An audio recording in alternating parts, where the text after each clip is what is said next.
Con un listino di 14.300 euro aggiornato al 2022, il Rolex Yachtmaster referenza 126621 non è di sicuro il Rolex più apprezzato o più venduto presente attualmente a catalogo. Così come non è mai stato il Rolex più apprezzato anche il suo fratello minore, chiamiamolo così, ovvero lo Yachtmaster, prima 5 cifre e poi 6 cifre, denominato platino, ovvero quello con la ghiera girevole in platino, a differenza invece di questa ghiera della referenza di cui parliamo oggi, in oro Everose, quella lega particolare brevettata naturalmente Rolex in oro rosa per l'appunto. Eppure lo Yachtmaster ha delle peculiarità che lo contraddistinguono dai tanti altri professionali Rolex e che magari vediamo insieme in questa nuova puntata tra pochi secondi dopo la sigla. Iniziamo.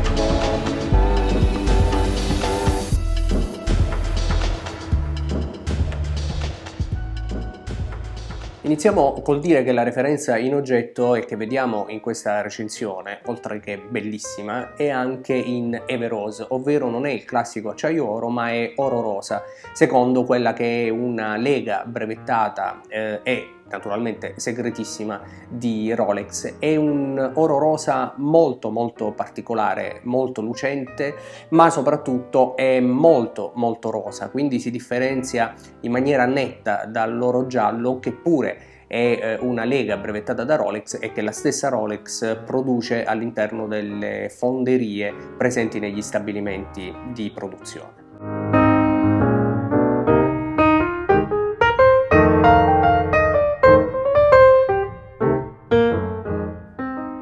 Insomma, rifiniture impeccabili, come sempre ci ha abituati Rolex, per un orologio che all'apparenza potrebbe sembrare un po' banale e magari sovrapprezzato rispetto a quello che è il listino di altre referenze. Sempre che di listini si possa parlare, ormai nel 2022 trovare un Rolex al listino inizia a diventare davvero molto difficile, anche quando si tratta di referenze come questa, che prima invece erano facilmente reperibili nei concessionari. Si tratta però di un orologio che ha delle caratteristiche effettivamente peculiari, come per esempio quella del quadrante, che è un bellissimo nero opaco, un po' come lo erano i Rolex di una volta, i Rolex 4 cifre, mi viene in mente il Submariner 1680,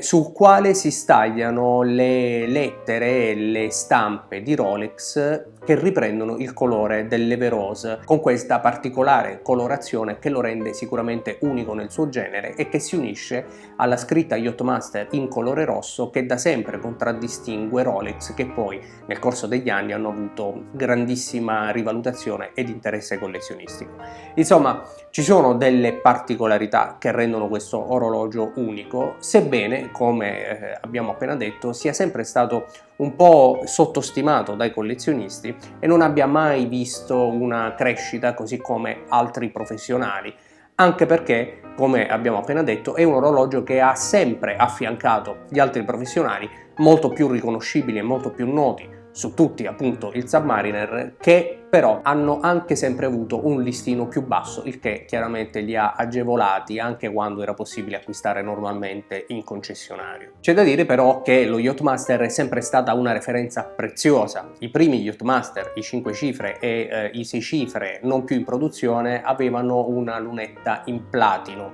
e questo naturalmente ne alzava il prezzo. Inoltre erano dei professionali come pochi altri, per esempio il Daytona, con la maglia centrale del bracciale lucida, il che lo ha sempre reso un orologio più gioiello, molto più appariscente,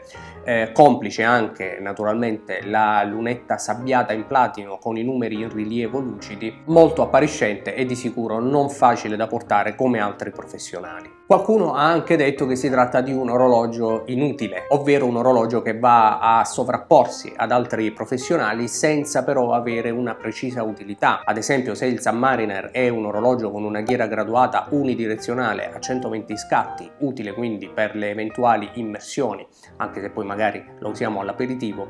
lo Yachtmaster ha una ghiera graduata a 60 scatti bidirezionale, il che la rende effettivamente un po' un ibrido e difficilmente utilizzabile in contesti particolari, soprattutto se consideriamo che anche nel caso di una regata con il vostro Yachtmaster al polso, è vero che è possibile utilizzarlo come conto alla rovescia di 10 minuti, utile al via e alla partenza della regata, ma a quel punto io consiglierei un bellissimo Yachtmaster 2 con conto alla rovescia integrato di 10 minuti e così sarà molto più semplice partire, ma poi magari ce lo vediamo come sempre all'aperitivo. Comunque, scherzi a parte, è effettivamente un orologio che, sebbene abbia la possibilità di utilizzare la ghiera 60 scatti, rimane un orologio che non ha un utilizzo professionale specifico, però devo anche aggiungere chi utilizza certi orologi oggi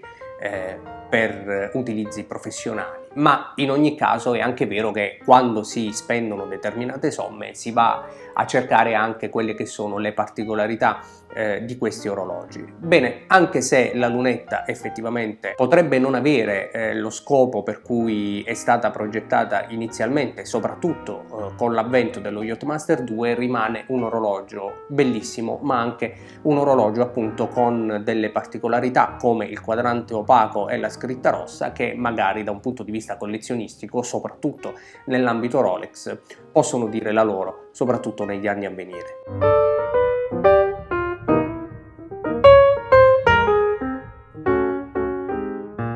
C'è anche un'altra particolarità di questo orologio che viene mutuata sin dalle referenze 5 cifre, ovvero la forma della cassa e in particolare la forma delle anse, perché queste ultime sono, per chi conosce il mondo Rolex, le stesse anse che vengono utilizzate per le casse in oro bianco. E questo perché normalmente l'oro bianco, che può confondersi con l'acciaio, doveva, secondo Rolex, avere una particolarità in più proprio perché non ci fosse confusione. Questo Yachtmaster da sempre, pur essendo un orologio in acciaio, con la sua ghiera in platino ha sempre conservato le anse quadre proprio per essere differenziato dagli altri semplici Rolex professionali in acciaio, ed è una particolarità che è unica nel suo genere e soprattutto è unica per questa particolare referenza. Anche in questo caso naturalmente potrebbe suscitare un certo interesse collezionistico, soprattutto negli anni a venire, come ci ha abituati Rolex.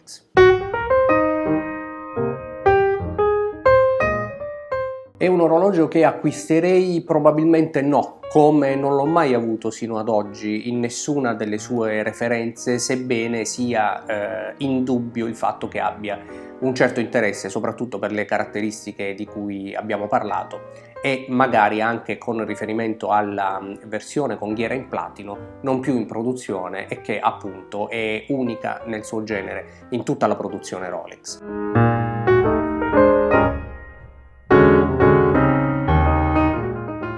È però un orologio, come abbiamo detto, che inevitabilmente va a sovrapporsi ad altre referenze e personalmente ad oggi ho sempre trovato più interessanti altri tipi di orologi con ghiera girevole, come per esempio anche lo Yachtmaster 2, che non piace a molti ma di cui parleremo sicuramente in un prossimo video,